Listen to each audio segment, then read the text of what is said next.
Hello dear, इस video के अंदर बहुत ज़रूरी बात करने वाला हूं भाई मैं। तो अगर आप एसएससी की प्रिपरेशन करते हैं, किसी और एग्ज़ाम की प्रिपरेशन करते हैं, या आपका कोई नॉन एसएससी या किसी और गवर्नमेंट जॉब एग्ज़ाम की प्रिपरेशन करता हो, तो आप डेफिनेटली इस वीडियो को देखिएगा। देखो, हर एक सिस्टम के अंदर छोटी मोटी गड़बड़े, छोटी मोटी स्कोप ऑफ इम्प्रूवमेंट होता ही है। पहले भी एसएससी एग्ज़ाम्स के अंदर ये आवाज़ उठा ही रहे थे कि भाई ये गड़बड़ी है, ये गड़बड़ी है, इस सिस्टम को सुधार लो। लेकिन अब की बार इन्होंने क्या किया, आप लोगों ने देखा ही होगा स्टेनो के अंदर सिलेक्शन पोस्ट फेज 13 के अंदर, कि मतलब अलग ही स्तर पर इन्होंने गड़बड़ियां करनी स्टार्ट कर दी। ऐसी ऐसी जगह पर सेंटर दे रहे हैं। अब ये मान लो कि मतलब झील के बीच में ही सेंटर दे दिया, जैसे वहां तक ट्रैक्टर लेके जा रहा है उनको, जहां पर भैंस का तबेला है उसके ऊपर सेंटर दे दिया। एक जगह पर पार्टी हो रही है, वहां पर सेंटर दे दिया। आपको ये लग रहा है कि इनको पहले पता नहीं था? इनको पहले सेंटर की कंडीशंस पता थी। एसएससी कोई आज थोड़ी जन्मा है भाई। एसएससी कब से है? आज थोड़ी जन्मा है कि इसको काम करना नहीं आता। तो कुल मिलाकर पहले जो सिस्टम के अंदर खामियां थी वो तो थी ही थी। अब इन्होंने एक अलग लेवल पर ही करप्शन करना स्टार्ट कर दिया मेरे हिसाब से। तो पता नहीं ये इससे रुपया कमा रहे हैं। रुपया एक बंदा इसी का लालच करता है, पता नहीं कितनी बेईमानी कर रहे होंगे, नहीं तो ये सारी चीजें हमारे सामने आनी ही नहीं थी। तो अभी फिलहाल इन्होंने स्टार्ट किया है। हम ये बोल सकते हैं पहले जैसा भी सिस्टम था हम उसको झेल रहे थे। एटलीस्ट ये तो था कि भाई फेयर एग्जाम हो रहा है, अगर थोड़ा मोटा अनफेयर हो रहा है तो कोई नहीं, मैक्सिमम एग्जाम फेयर हो रहा है।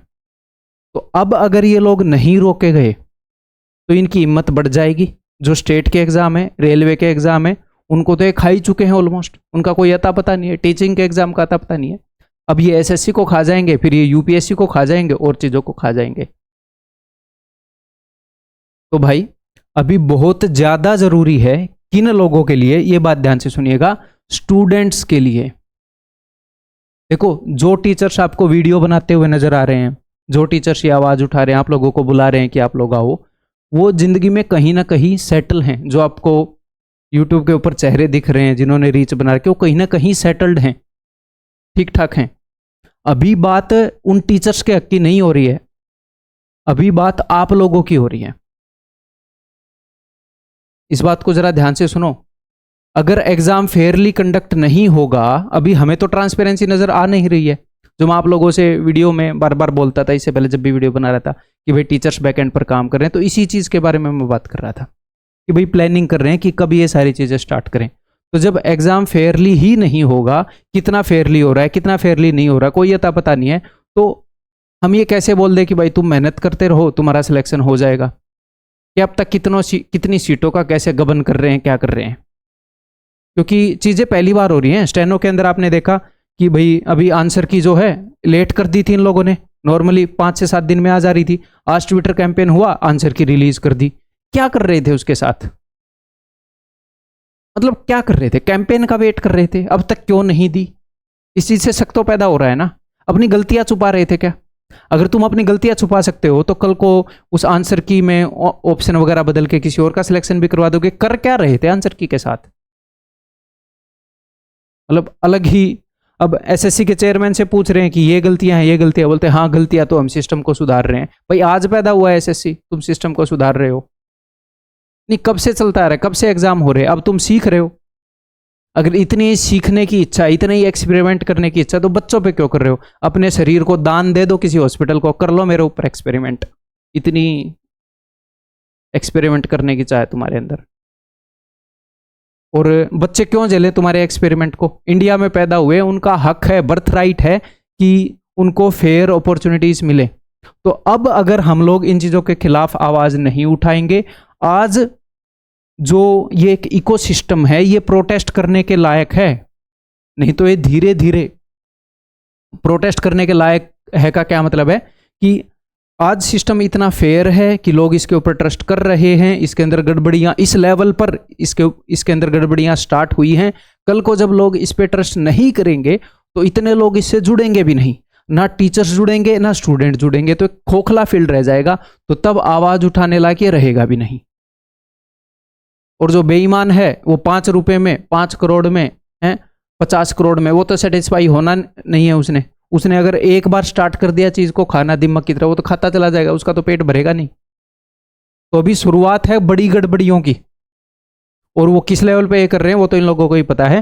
तो आज प्रोटेस्ट के लायक हैं। तो जो स्टूडेंट्स हैं जो आ सकते हैं उनको मेरे भाई 24 अगस्त को 9 बजे रामलीला ग्राउंड के अंदर आना चाहिए आपको। मैं जा रहा हूं 24 अगस्त को और कमल सर भी आ रहे हैं। न्यू दिल्ली मेट्रो स्टेशन है उसके पास ये पड़ेगा। नहीं तो हमें नहीं पता कि ये वाला जो सीजीएल होएगा ये इसको किस फेयरनेस के साथ करेंगे। तो इस सीजीएल को एडिक्विटी से हटाकर किसी और कंपनी को जो अच्छे से कैपेबल हो जो हैंडल करवाने के उसको देने के लिए, और इस तरह की और भी जो प्रॉब्लम है उनको ठीक कराने के लिए प्रोटेस्ट हो रहा है। मान लो सिर्फ आपके कंप्यूटर का ही जो माउस है, जो कीबोर्ड है, या आपके साथ ही कोई ऐसी प्रॉब्लम होगी कि आपने अच्छे से एग्जाम नहीं दिया, तो आपके लिए तो 100% अनफेयर हो गया ना एग्जाम। तो आज हम आवाज उठाने के लायक हैं। आज आप चलो, अपने भाई को भी लेके आओ, अपने दोस्त को भी लेके आओ, 2-3 बंदों को लेके आओ, ठीक है। वहां पे हमें दिखाना है कि भाई हाँ हम इतने लोग हैं और हमें परेशानी है। जो गवर्नमेंट है ना उसको 5, 10, 15, 20 लोग दिखेंगे ना तो इतनी मतलब ही तो है कि भाई भाड़े में जाओ, 20 वोट से मेरा क्या होएगा, 20 लोग ऐसे कोई देख थोड़ी रहा है इनको। तो वहां पर भीड़ दिखानी जरूरी है कि हाँ भाई ज्यादा लोग नाराज हो रहे हैं, तुम्हें नुकसान है। वो अपने मतलब के लिए ही ठीक करेंगे चीजों को, कोई नहीं पड़ी उनको देश की, अपना पेट भरना उनको। बट उनको लोग दिखेंगे तो वो करेंगे, ये भी नहीं वो नहीं करेंगे, उनको करना पड़ेगा। ये देश जो यहां तक आया है, ये जो आजादी है, पता नहीं लोग इतने इजीली भूल जाते हैं। ये यहां पर ऐसे ही नहीं आया है, लाखों लोग मरे हैं भाई, तब जाके लोगों को राइट्स मिले हैं ये।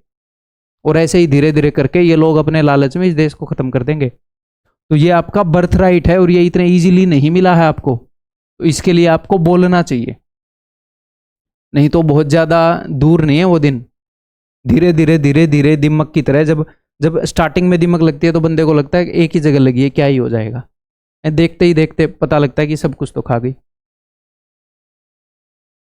तो भाई आपको सिर्फ खुद नहीं आना है, अपने फ्रेंड्स को लेकर आना है, ठीक है। और सिर्फ स्टूडेंट को आने की जरूरत नहीं है कि भाई सिर्फ स्टूडेंट आए। अगर कोई स्टूडेंट नहीं है तो वो ना आए। किसी भी बंदे को ये लगता है कि भाई यहाँ पर मुझे आवाज़ उठानी चाहिए तो उसको आना चाहिए। तो बाकी आप समझदार हो। जिस भी टीचर से आप पढ़ रहे हो, सभी टीचर से मेरी यही रिक्वेस्ट है कि भाई आप आवाज़ उठाओ, आप इसके अंदर पूरे दिलो जान से पार्टिसिपेट करो। मैं और कमल सर दोनों 24 तारीख को आ रहे हैं, ठीक है। उम्मीद है कि आप लोग भी मतलब ज़्यादा से ज़्यादा, अगर आप आज नहीं आएंगे और सिस्टम ऐसे ही अनफेयर रहा तो कोई गारंटी नहीं है कि भाई आप बच पाओगे उस अनफेयरनेस से या नहीं बच पाओगे। तो आवाज़ उठानी ज़रूरी है। उम्मीद है कि आप समझ रहे होंगे। बाकी और सारी चीज़ें मैं ऐसे बोल के नहीं समझा सकता, आप खुद देखो भाई सिस्टम जो है वो कैसा है, और आपके लिए ही है वो। आप लोगों को जॉब लेनी है तो आपको ही बोलना पड़ेगा, कोई और आप लोगों के लिए काम नहीं करेगा, ठीक है। अगर आप वहां पर आओगे तो आप मुझे सपोर्ट नहीं करोगे। इन ए वे मैं ठीक ठाक सेटल्ड हूं यार। अगर मैं मान लो वहां पर ना जाऊं, देखो मेरा मन नहीं मानेगा अगर मैं उस एंगल से देखूं। अगर मैं वहां पर ना जाऊं, चल रहा है काम, बट मन नहीं मानेगा ना कि जो बच्चे हैं, जो टीचर्स को इतना जिन्होंने सपोर्ट किया है, उन उनको कहाँ से कहाँ पर पहुंचा दिया है, तो कैसे ना जाएं वो वहां पर। मेरे को तो ये लगता है कि अगर कोई टीचर नहीं जाएंगे तो क्यों नहीं जाओगे तुम, तुम्हारी ड्यूटी बनती है और बच्चों का राइट है, बच्चों का अधिकार है। आप अपने अधिकार के लिए आवाज नहीं उठाओगे, कोई नहीं देगा आपको। ये चीजें भीख में नहीं मिलती। पहले एक बार सिस्टम ठीक हो गया, फिर धीरे धीरे खराब होगा, तो उस वक्त जो लोग हैं देश में उनको आवाज उठानी पड़ेगी, उस वक्त अपने हक के लिए उनको फिर बोलना पड़ेगा। और पर्सनली तो मुझे यही लगता है कि ये आंदोलन ये नहीं है कि कई महीनों चल जाएगा। आपने पहले देखा ही है, सिर्फ टीचर्स ही गए थे, इतनी भीड़ नहीं थी, नेशनल लेवल पर न्यूज़ गई थी, तो कुछ दिनों में ही धीरे धीरे सुधार आने स्टार्ट हो गए थे। तो मान जाएंगे लोग, शुरुआत कर रहे हैं इन कामों की, मान जाएंगे तो कुछ दिनों के अंदर ही धीरे धीरे ये बातें जो हैं सुधरनी स्टार्ट हो जाएंगी। तो इस चीज़ का हिस्सा बनो। हमें बाद में ये गिल्ट ना रहे कि हम उस चीज़ का हिस्सा नहीं बने, अगर हम हिस्सा बनते तो क्या पता सिस्टम सुधर जाता। ठीक है भाई, दिल्ली के अंदर मिलते हैं 24 तारीख को। Bye bye, take care.